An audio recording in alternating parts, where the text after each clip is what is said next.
Recently theatre में ओडिसी देखने के वजह से मुझे दोबारा फैंटेसी का सुलेमानी कीड़ा काट गया है और इस साल मेरी फेवरेट फिल्म ड्यून का भी थर्ड पार्ट आने वाला है। साथ ही साथ रामायण भी जोरों शोरों से चल रही है। वाराणसी का ट्रेलर तो हम लोग ने देख ही लिया है। इन सब के कारण मेरे ये सवाल उत्पन्न हुआ है कि आखिर हमारे इंडिया में फैंटेसी किस तरफ जाया करती थी, और उसी ख्याल के साथ मैं इस वीडियो में ऐसी ऐसी बॉन्कर्स जगह जाऊंगा जिसके वजह से तुम्हारी सातवीं इंद्री खुल सकती है। तो सतर्कता से आगे बढ़े। शुरू करते हैं उस फिल्म से जिसने मुझे इस प्रोजेक्ट के लिए सच में उत्साहित था, 1957 की माया बाजार। इस कहानी के साथ अजीब सा बटरफ्लाई इफेक्ट है कि मैंने इसके द्वारा इंस्पायर्ड एनिमेटेड फिल्म घटोटकच देख रखी थी, तो प्लॉट वगैरह मुझे सब मालूम था। लेकिन इस फिल्म में हमें यादव फैमिली के पीओवी से ड्रामा को दिखाया गया है और वो इतनी खूबसूरती से किया गया है कि मैं इस 3 घंटे की मूवी में in larger than life characters को बस आपस में बतियाते बेंटर करते सुन सकता हूँ। किसी को कहानी नहीं पता है तो शॉर्ट में बस इतना है कि बलराम की बेटी शशि रेखा या फिर वत्सला और सुभद्रा के बेटे हमारे लेजेंडरी हीरो अभिमन्यु की शादी छोटे में फिक्स कर दी गई होती है। पर भूल के बलराम दुर्योधन से भी वादा कर देते हैं कि उनके बेटे लक्ष्मण कुमार को वो अपनी बेटी का हाथ दे देंगे, और इसी डायलेमा को कृष्ण और भीम पुत्र घटोटकच मिलकर सॉल्व करते हैं। और घटोटकच की मायावी शक्तियों के कारण ही मेन हमें फैंटास्टिकल एलिमेंट्स देखने को मिलते हैं। रातों रात पूरा महल सज जाता है, हवा में उड़ती युवतियां फूल बरसा रही होती है और मंत्र पढ़ के हाथों में अस्त्रों का प्रकट होना हर इंडियन के लिए ऐसा stand of like default mode है लड़ाई का। 2 महावीरों को दूर दूर खड़ा कर दो और एक दूसरे पे एक करके गदा, बरछा और तरह तरह के एबिलिटीज वाले तीर बरसा रहे। जब मैंने घटोटकच देखी थी तो उसके 2 गाने मेरे दिमाग में बस गए थे। उनमें से एक गाने की मेलोडी तो पूरा का पूरा माया बाजार वाले वर्जन से उठाया हुआ है, और क्यों ना उठाए, है ही वो इतनी कैची। भूख लगी है जम के खाऊंगा पेट भर के आ आ आ आ आ।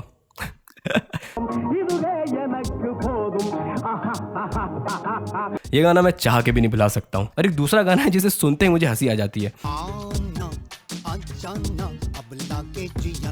आज लागे जियाना बिन तेरा। जिस तरह से गाया है वो तो है ही, पर इसका कॉन्टेक्स्ट अगर तुम्हें नहीं मालूम है तो ये वत्सला के रूप में एक्चुअली घटोटकच है। तो इसका शर्माना बलखाना देख के मेरा एक अजीब सा ह्यूमर जागता है कि घटोटकच इतना सीरियसली इस रोल को निभा रहा है। और माया बाजार फिल्म में सावित्री जी की जो एक्टिंग है, उन्हें घटोटकच की ऐसी एक्टिंग करनी है जो खुद एक्ट कर रहा है कि वो वत्सला है, और उन्हें एक तरफ असली वत्सला की भी एक्टिंग करनी है। तो इस मेटा को सोच के मेरा दिमाग थोड़ा चक्कर खा जाता है, पर इतनी धाकड़ वे में इन्होंने इसको सेल किया है, मुझे तुरंत अंडरस्टैंडेबल हुआ है कि क्यों इन्हें ये रोल दिया गया है। She is too good.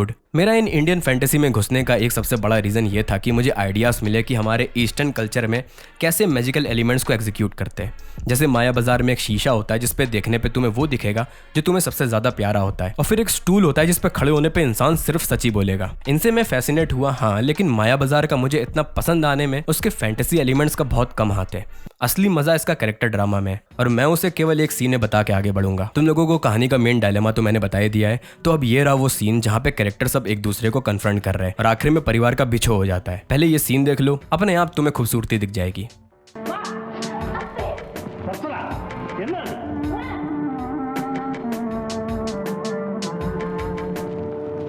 ये सीन मुझे इतना इफेक्टिव सिर्फ इसलिए लगा क्योंकि सिर्फ स्टोरी में बिछो नहीं, हमें स्टेजिंग से भी बिछो को दिखाया गया है। सेटअप शॉट में पूरी फैमिली एक फ्रेम में थी, फिर भाई अनबन हुई इनके बीच। सुभद्रा और अभिमन्यु इस तरफ से फ्रेम से बाहर गए, रेवती दूसरी तरफ से वत्सला को फ्रेम से बाहर ले गई और बलराम फोरग्राउंड से स्क्रीन से हट गए। आखिर में बीच में सिर्फ कृष्ण और रुक्मणी बचे हुए जो इन सबको दोबारा मिलाना चाहते हैं। भाई ये होते वो सीन्स जो मुझे film as a story telling medium से प्यार करा दे। इसलिए मैं समझ सकता हूँ कि लोग क्यों इसे आज भी इंडिया की बेस्ट फैंटेसी में रखते हैं, और मुझे भी नहीं लगता कि कोई और इस वीडियो में आने वाली फिल्म इस कैरेक्टर ड्रामा और राइटिंग को टक्कर दे सकती है। पर वियर्डनेस में अभी तो हमने कदम भी नहीं रखे। तो अपने खड़ाऊ डाल के पहला कदम मैं अपने बचपन की फेवरेट बुक से अडॉप्टेड फिल्म 1990 की हातिम ताई पे रखना चाहता हूँ। मेरा इस कहानी को लेकर भीषण नॉस्टैल्जिया है। मूवी ने ऑब्वियसली क्रिएटिव लिबर्टीज लेके काफी सरियल एस्पेक्ट्स को नहीं रखा है, पर फिर भी जैसे ही 7 सवालों को सामने रखा जाता है तो एक वंडर और एक्साइटमेंट की फीलिंग आती है कि भाई साहब लेजेंडरी क्वेस्ट पे निकलने वाले हैं। इन्हें 7 सवाल कहा जाता है, लेकिन असलियत में पहले 4 सवाल कोट्स होते हैं कि जैसे पहले होता है एक बार देखा है, दूसरी बार देखने की तलब है, या फिर तमन्ना है, या फिर 90s वाले फिल्म में हवस है कर दिया गया है। तो हातिम को ये कहावत ढूंढनी है कि कौन कह रहा है और उसके पीछे का राज जानना है। फिल्म में हर सवाल को रियल स्टोरी से चेंज कर दिया है, खाली सबसे पॉपुलर वाले नेकी कर दरिया में डाल को छोड़ के, क्योंकि मुझे लगता है शायद सबको पता होगी कहानी। नहीं भी पता है तो कोई नहीं, जाके पढ़ लेना। मुझे सबसे इंटरेस्टिंग जो लगते हैं वो है आखिर के 3 सवाल, क्योंकि उसमें कोई कहावत नहीं है, सीधा फैंटास्टिकल लोकेशन या ऑब्जेक्ट को लाने के लिए भेज दिया गया है। मैं तीनों को तो बता नहीं सकता हूँ, वीडियो ओवर हो जाएगी। तो मेरे सबसे फेवरेट वाले 5th क्वेश्चन कोहिनिदा की पहाड़ी की बात करता हूँ। निदा नाम की पहाड़ी का एक लेजेंड पॉपुलर रहता है कि वहां से लोगों को टाइम टू टाइम पुकार सुनाई देती है, फिर वो बिल्कुल पजेस्ड होकर उसकी चढ़ाई कर देते और कभी वापस नहीं लौटते। 90s वाली फिल्म में दिखाया गया है कि उस पहाड़ी की गुफा में एक जिन रहता है जो हर महीने बगल के कस्बे से एक मेडन को खा जाता है। ये स्टोरी ईस्ट के फोकलोर में काफी पॉपुलर है। अलग अलग कल्चर इसे कई तरीके से सुनाते हैं। जैसे जापान में ही ओरोची को हर साल एक मेडन का सेक्रीफाइस देना रहता है और एक वॉरियर लड़की के भेस में जाके उसे शराब पिला के कमजोर कर देता है। इस फिल्म में भी यही चीज होती है। पर हातिम ताई के ओरिजिनल टेक्स्ट में निदा की पहाड़ी बहुत ही ज्यादा सररियल सी थी। हातिम ये पहाड़ी चढ़ता है और उसे वहां पे एक आदमी मिलता है जिसे निदा ने पुकार लगाई होती है। वो उसका पीछा करता है और आखिर में वो इंसान मर जाता है। तो उसे एहसास होता है कि ये पहाड़ी सिर्फ उन्हें पुकारती है जिनका मृत्यु काल आ चुका होता है। एक तरीके से लिटरल डेथ अलार्म है। ये 7 सवाल देखो हम भी जानते हैं, तुम लोग भी जानते हो, सिर्फ बहाना है एडवेंचर्स पे निकल के बॉन्कर्स चीजों से सामना करने का। और फिर तुम जरा देर सोचो तो हमारे ईस्ट में ऐसी कहानियां हैं जिसमें परियां श्राप दे के खुद को पत्थर बना देती है। औरतों के कटे सर पेड़ से उनकी चोटी के सहारे लटके रहते हैं। रात में मुर्दे अपनी कब्र तोड़ के मस्त चटाई बिछा के दावत में बैठते हैं। ऐसी गंजेड़ी क्रिएटिविटी का हमारे हिस्ट्री में पिटारा भरा हुआ है। बस सही जगह देख के हमें उन्हें निकालना है। बाकी फिल्म में इस रीच दानव को देख के मेरे मन को जो खुशी मिलती थी, ऐसी कुश्तियों के कारण ही मैं फाइट सीन्स में इमर्स्ड होता हूँ। अपनी मनगढ़ंत टाइम मशीन की मदद से 90s से हम दोबारा 50s में छलांग लगाने जा रहे हैं और इस बार तो हमें रंग भी नहीं दिखने वाला है। पाताल भैरवी।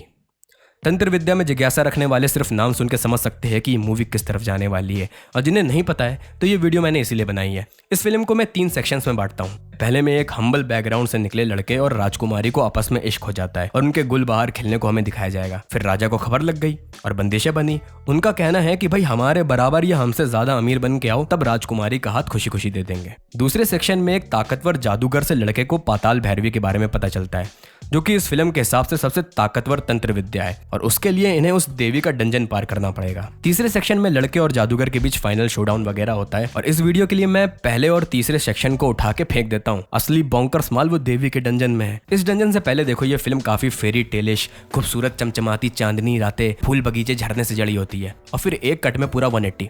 घना जंगल, पेड़ की तने ऐसी उगी हैं जैसे खुद शैतान ने उसे आकार दिया हो। इस एरिया में घुसते ही कूल सा ट्रांजिशन रखा गया है। सबसे पहले ये शॉट रहता है जिसमें फोरग्राउंड में एक टहनी पे फोकस है और बाकी सारी जगह पे ब्लर है। फिर कैमरा इस टहनी से निकलता है और उसी वक्त पूरे एरिया में फोकस शिफ्ट हो जाता है। तो ये पूरी चीज ये दर्शा दे रही है कि भाई ये लोकेशन आम दुनिया से कोई वास्ता नहीं रखती है और अब हम इसमें एंटर कर चुके हैं।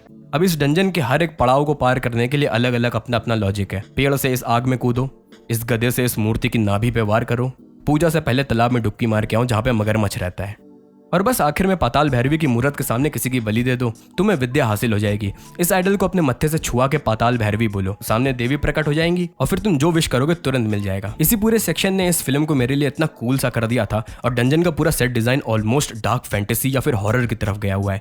पर एक सबसे इंटरेस्टिंग चीज जो मुझे हिट करी, इस एरिया में घुसते टाइम टू टाइम एक डरावनी आवाज सुनाई देती है और उसके जस्ट बाद ये जादूगर हमेशा जय पाताल भैरवी बोलता है।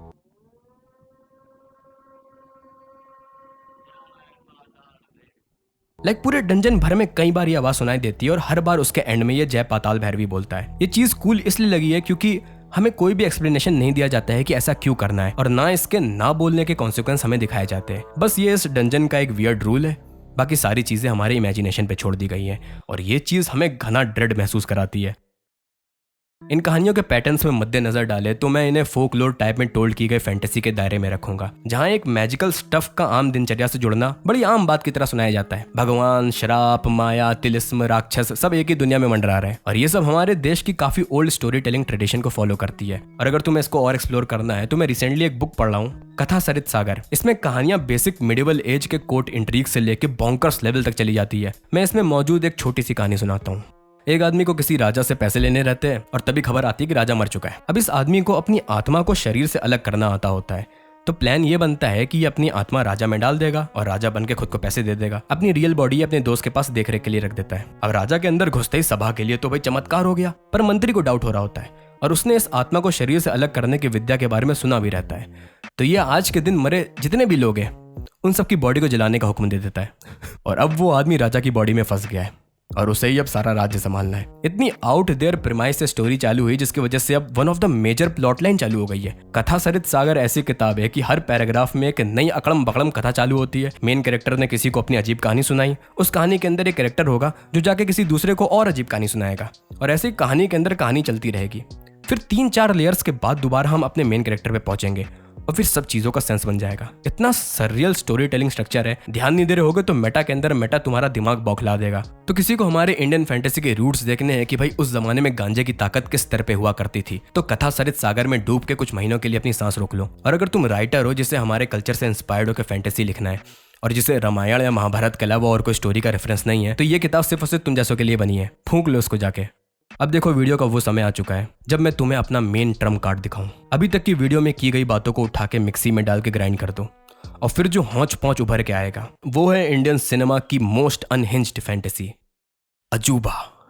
तुम फैंटेसी के जितने भी ट्रोप सोच सकते हो सब यहाँ पे मौजूद है। गर्भ में सितारा घुस के बच्चे का जन्म हो गया है। गुंडे की गुंडाई दिखानी थी तो बच्चे के पैदा होने की खुशखबरी लाती लड़की से खुन्नस मची। काल कोठरी में डाल दो या फिर उल्टे हाथ का झापड़ मारना, सब स्किप, सीधा भाला उठा के फेंक के मार दिया। जबकि वो सिर्फ 2 कदम पे खड़ी थी। दूसरी बुढ़िया आई तो उसे अपने महल की खिड़की से प्रभावित कर दिया। किस फिल्म में 5 मिनट के अंदर गुंडा 2 बिल्कुल तुच्छ कैरेक्टर्स का ओवर किल वे में मर्डर कर दे रहा है। अमिताभ बच्चन की लंबाई कम नहीं रह गई है कि उसे और घोड़े पे बैठा दिया गया है। यहाँ पे Zorro, Robin Hood, Aladdin, prince Ahmed, सारे कैरेक्टर्स को मिला के हमारा मेन कैरेक्टर अजूबा को बनाया गया है, जिसपे चाहे जितने तीर चला लो सिर्फ उसकी तरफ 2 ही जाते हैं, जिन्हें अपने दोनों हाथों से पकड़ भी लेता है। और फिर बाण की कोई जरूरत नहीं है, भाला तीर सब एक समान। वन पीस का गार्प इसको देख के थरथरा जाएगा। साथ में इसमें ऋषि कपूर भी हैं जो अमरीश पुरी अंकल की बेटी यानी कि राजकुमारी सोनम से इश्क कर बैठते हैं।